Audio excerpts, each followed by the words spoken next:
வணக்கம். சதீஷ் பேசுகிறேன். Export help சென்டர்லேருந்து பேசுகிறேன். ஸோ இந்த பதிவு எதற்காக அப்படின்னு பார்த்தீங்கன்னா, நிறைய ஃபோன் கால்ஸ் வருது. நிறைய ட்ரைனிங் போயிருக்கோம் சார், மற்ற இடங்களில் நிறைய படிச்சிருக்கோம், நிறைய யூடியூப் வீடியோஸ்லாம் பார்த்துருக்கோம், நிறைய புக்ஸ் வாங்கி ரெஃபர் பண்ணியிருக்கோம், சிடிஸ்லாம் வாங்கி படிச்சிருக்கோம். அதனால் எக்ஸ்போர்ட்டில் எனக்கு நிறைய விஷயங்கள் தெரிஞ்சிருச்சு. பட் சின்ன சின்ன இடங்கள் மட்டும் எனக்கு தெரியலை. அதனால் நான் சும்மா கைடன்ஸ் கேட்டு நான் பண்ண போகிறேன். எனக்கு கொஞ்சம் இந்த டாபிக் பற்றி சொல்லுங்கண்ணே. ஸோ இந்த டாபிக் பற்றி சொல்லுங்களேன் அப்படின்னு சொல்லிட்டு ஃபோனில் ஏதோ 2 நிமிஷம் 5 நிமிஷம் சொல்லுங்கள், அதை வச்சு நான் எக்ஸ்போர்ட் பிஸ்னஸ் பண்ணுறேன்னு சொல்லி நிறைய பேர் கேட்குறாங்க.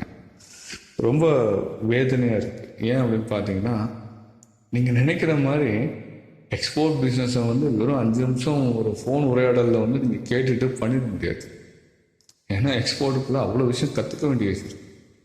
ஒரு வேலைக்கு போகிறீங்கன்னாலே ஒரு கம்பெனியில் அந்த வேலையை சொல்லித்தரங்க 1 மாதம் 2 மாதம் ஏன் 6 மாதம் ஏன் பல கம்பெனிகளில் 1 வருஷம் ட்ரைனிங் கொடுக்குறாங்க.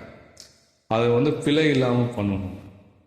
ஸோ எப்படி ஒரு தொழிலை நீங்கள் வெறும் ஒரு காலில் ஒரு நிமிஷத்தில் ஒரு சில மணி நேரங்களில் நீங்கள் கேட்டுட்டு எப்படி நீங்கள் சஸ்டெயின் பண்ண முடியும்னு நினைக்கிறீங்கன்னு எனக்கு தெரியல.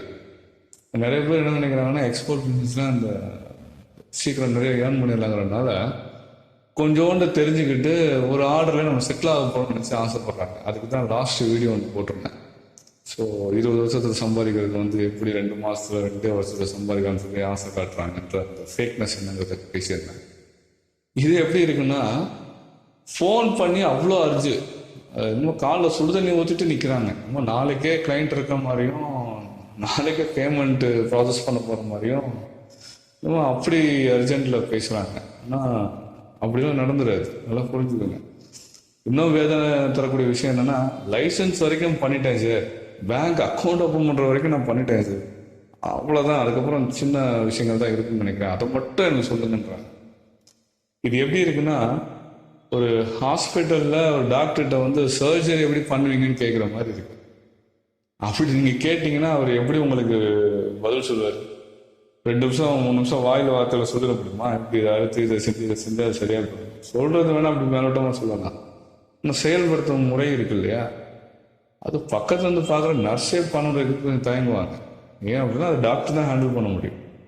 ஸோ அப்போ அதுக்கான நெசசிட்டி படிப்பு என்ன, அதுக்கான என்ன ப்ராக்டிஸ் என்ன, அதுக்கான அனுபவங்கள் என்ன, அதுக்கான வழிமுறைகள் என்னங்கிறதுலாம் ஆழமாக படிக்காமல் மேலோட்டமாக தெரிஞ்சுக்கிட்டு ஒரு விஷயத்தில் நீங்கள் சஸ்டெயின் பண்ணவே முடியாது. ஸோ அதனால் கொஞ்சம் ஃபோன் பண்ணுறவங்க ஜஸ்ட்டு கைட் பண்ணுங்கள் சார், சார் சும்மா ஹெல்ப் பண்ணுங்கள் சார், சும்மா ரைட்டு இதை மட்டும் சொல்லிடுங்க சார், நான் உடனே செஞ்சுறேன் அப்படின்லாம் கேட்காதீங்க. எனக்கு கொஞ்சம் சங்கடமாக இருக்குது.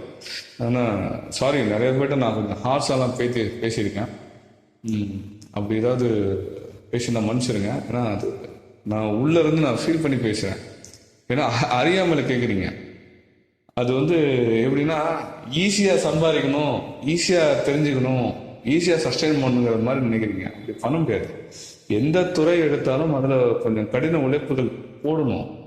உழைப்பே போடாமல் நம்ம ஒரு தொழிலை சும்மா மேலோட்டமாக வாய் வார்த்தை செவி வழியில நுனிப்புள் மேய்ஞ்ச மாதிரியும் பண்ணிட முடியாது. அதனால கொஞ்சம் ப்ராப்பராக விஷயங்கள் நல்லா லேர்ன் பண்ணிவிட்டு அதுக்கப்புறமேட்டு உள்ளே வாங்க. ரொம்ப அர்ஜி பண்ணி ரொம்ப அவசரத்துலலாம் எக்ஸ்போர்ட்டுக்குள்ளே வரணும், சீக்கிரமாக எக்ஸ்போர்ட்டை சம்பாதிக்கணும்னு நினச்சி வராது.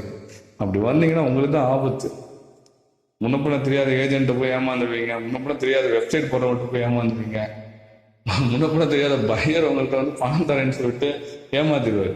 இன்னைக்கு டிஏ பேமெண்ட் மெத்தடே பேங்க் டு பேங்க் ட்ரான்ஸ்ஃபர் தான், நீங்கள் பயப்படலாம், டாக்குமெண்டேஷன் நான் ரிலீஸ் பண்ணுறேன்னு சொல்லி சமாதானப்படுத்தியே இன்னைக்கு வரைக்கும் அந்த கேஸ் ஸ்டடி எடுத்து பார்த்தீங்கன்னா ஒரு 80-90% புதுசாக வர எக்ஸ்போர்ட்டர்ஸ் அறியாமல் அந்த ஒரு நாள் பயிற்சி, ஒரு வார பயிற்சி எடுத்துட்டு கையில் காசை இழந்தவங்க எல்லாம் இந்த டிஏ மெத்தடில் பையர் சொன்னதை கன்வின்ஸ் ஆகி ஏமாந்தவங்க தான். அப்போ ஒரு விஷயத்த ஆழமாக தெரிஞ்சிக்காம உள்ள வர்றதுனால தான் இவ்வளோ இழப்புகள். அதனால ஆழம் தெரிஞ்சுக்கணும், அதுக்கு என்ன பண்ணணும், அதுக்கு எப்படி லேர்ன் பண்ணணும், அதுக்கு என்ன ப்ராக்டிஸ் மோட் இருக்கு, அதுக்கு என்ன டெஸ்ட் எடுத்துக்கணும், அதை கேளுங்க. அதை பேசுனா கொஞ்சம் ஆரோக்கியமான ஒரு பேச்சு.